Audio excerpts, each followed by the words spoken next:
What is up, everyone?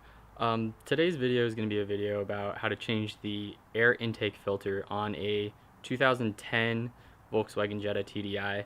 Now, this should be the same for all Mark 5 TDIs, and I believe it's actually the same in the Mark 6 TDIs. I'm not 100% positive, so don't quote me on that, but I'm pretty sure they have the same engines and everything. It's a pretty simple task, but Volkswagen makes it look really difficult, so you really just need like a Phillips head screwdriver. You don't even have to take the whole entire top of the filter case off. It's not too bad. I'll show you what has to happen.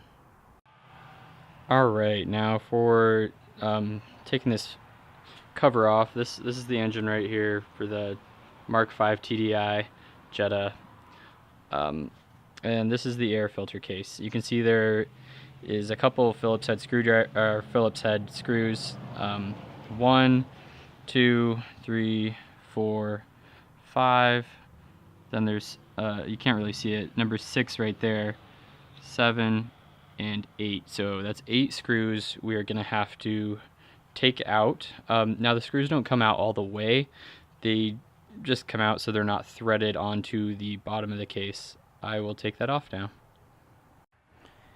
Alright, and once you have all those screws undone, see, yeah, they don't come all the way out, just like I was saying. They only come out part way, so you don't have to worry about losing any screws, and you don't have to take any of the rest of this intake tube off. Now, this is just going to lift up like that, and see the tube lifts and everything. Lift that, and take the filter out, just like that. And this is the filter. Hasn't been changed in 96,000 miles since the car was brand new. Just a old paper filter. I got a brand new K&N one to put in, and you guys should know how to put filters in, but just in case, I will show you how to put the filter back in and do the screws.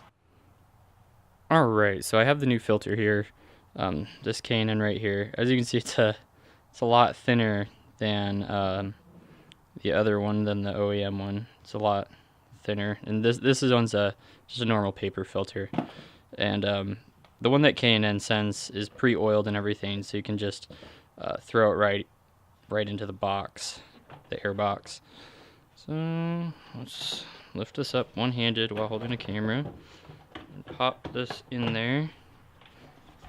Sorry, I'm trying to do this the best I can with one hand. As you can see, that's not going great. Let's lift this up.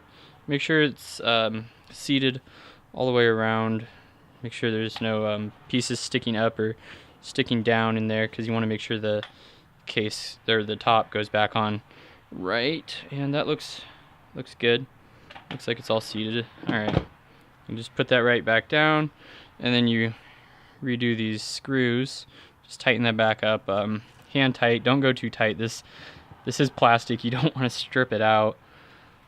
I never trust this plastic stuff, so I just do it just, you know, hand tight, and that's about it. But yeah, and for those of you that have noticed, I do have a new car. It's a 2010 Jetta TDI, so I'm gonna be probably selling my Rabbit. So if you were tuning in to see those Rabbit videos, I'm sorry. I'm gonna be doing a exhaust video with it before I get rid of it, though, and maybe a small review of it. But yeah, I hope you guys enjoyed this video and learned how to install your filters correct. If you have any questions, you can leave a question down in the comment section below. I always try to answer them. I read every single comment. And if you guys want to follow my photography page, Pacific Racer, on Instagram, I post pictures of cars, and sometimes I'll post when I upload a video. But thank you guys for watching.